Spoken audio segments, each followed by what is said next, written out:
Hey guys, and welcome back to the channel. Today we're going to get Project Dirtbag back on the ground. We're going to tackle the front suspension and brakes, and do drop spindles, control arm bushings, brakes, brake calipers, brake pads, brake rotors, all the things. Join me.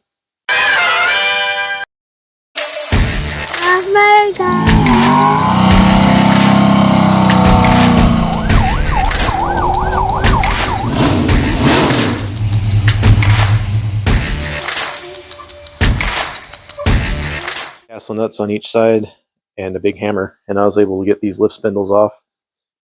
I realized how massive these things were. I think that's like a 3-inch lift. I don't know what they are. Maybe some S10 guys can tell me. Hoping to sell these off and recoup the cost of the eBay spindles at least. Keep this project. I will say, if you're doing a lift spindle, probably not watching this video how to do that, but if you're doing it, don't pull on your brake lines to try to get more length out of them, because that's deteriorated the brake lines I got on there, and they bent the hard lines and other things that need to be addressed. And on that note, things that need to be addressed. This was the upper control arm, and I had to take that out because there wasn't much bushing left in here. That's where that shaft goes. And if you look real close in this bushing shell, you can see where the shaft had been riding against that, because there was no bushing, and that was just wobbling that out. So I did the wrong thing. Spent 20 bucks on this truck, and I got to put upper control arm bushings in it.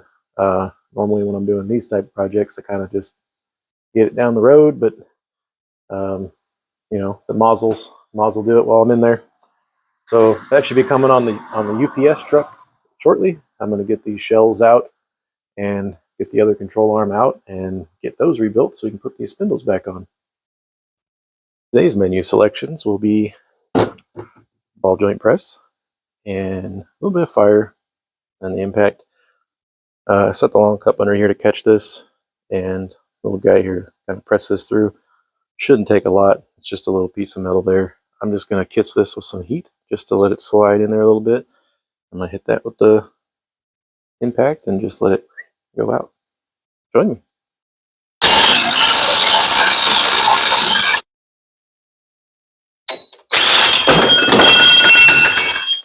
This time with the impact on forward.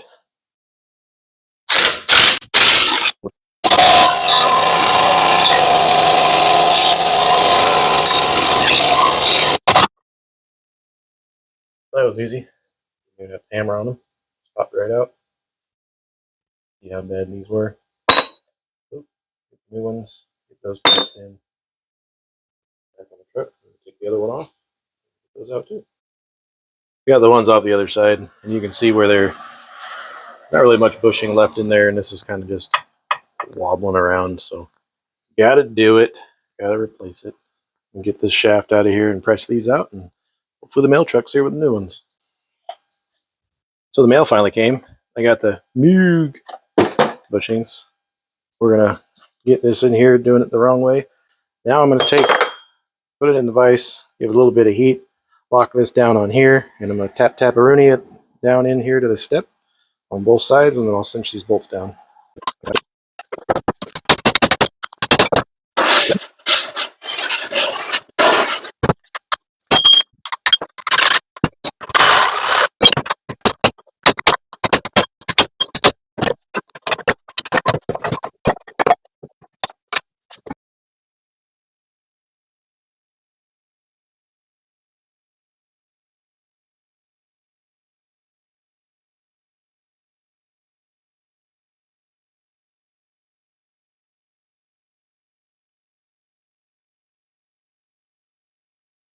I plop this spindle on here, just check fitment and everything.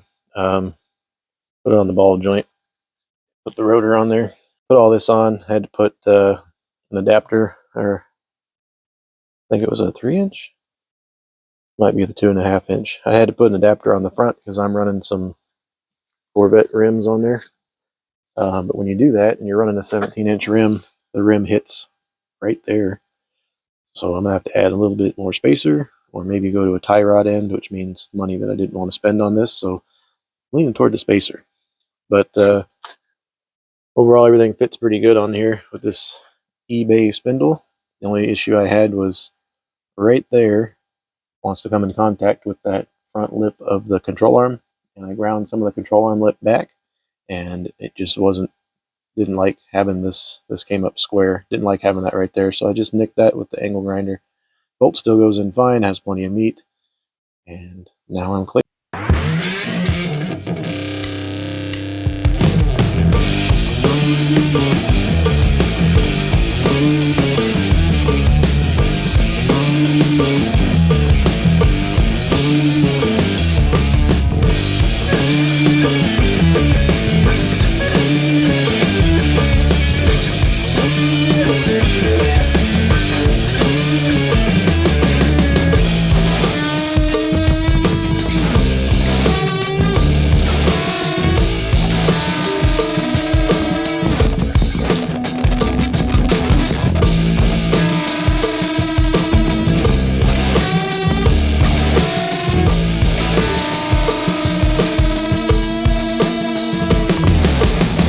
So I got these 17 by, I believe they're 8s on here, the C5 rims on the front.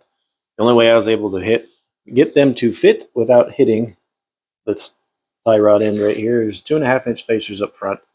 I did move the 2-inch spacer out back. You can see how uncool that looks. So that's going to need probably 3-inch spacers, but I have 2.5, so that's what it's going to get for now. And it just doesn't, I don't like it. It doesn't look, doesn't do what I want it to do. Sticks out a little bit. I'm probably going to make some alignment changes and get it in further, but don't like it. I want the 2-inch spacer up here. Well, adapter. They're not spacers. Anyways, I had to grind on the tie rod end just so I could see what I was working with, and you have to take a lot of that off with the 1/2-inch more clearance. I have a finger width in here, and I took, I don't know, probably 1/3 of that tie rod end out, so it needs a heim. I probably could get a taller lower ball joint that would kind of space that up a little bit, but we're not doing that with this. We're trying to be cheap. So heim ends is what the answer would be, and doing a whole kind of bump steer kit on there, but I'm not trying to spend money on this. So 2.5-inch spacers will get me where I need to be till I can get donated or Big Bar or steal some parts for that. And show you on this side, you can see it a little better. I have the 2-inch drop spindles on. I have let the jack down, so it's not being lifted up with the jack. This looks almost factory. I think it's kind of a little bit higher than what it should be, but it still looks kind of 4x4-ish. So we're going to get this down a little lower. I have to replace these coil springs. I'm going to have to put drop springs on it. We're just going to cut a coil out, and that'll give me another 2-3 inches down. Should suffice for what I need to do for now. Again, we're doing the cheap method. This is not how you're supposed to do it.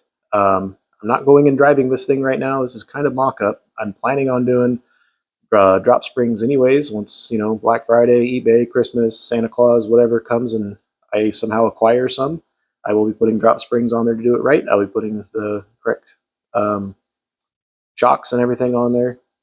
Just have to do this on a budget. So I got to, you know, pull something else off the truck and sell it to make this truck fund itself. That's the name of the game of this build. So we're going to cut a coil off the cheap way and see how it looks. Join me.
Well, that came out pretty good. All I had to do was snip a coil off there, and it got me down in the weeds. Don't recommend doing this if you're just driving around with it. But anyways, I got a lot of stuff accomplished. We got this thing to be able to roll. I can get it in and out of the driveway. And thanks for watching. We'll see you on the next one. Action. Let's fire. I just wake up and piss excellence, and I want to go fast. You're not first, you're last. I was high when I said that.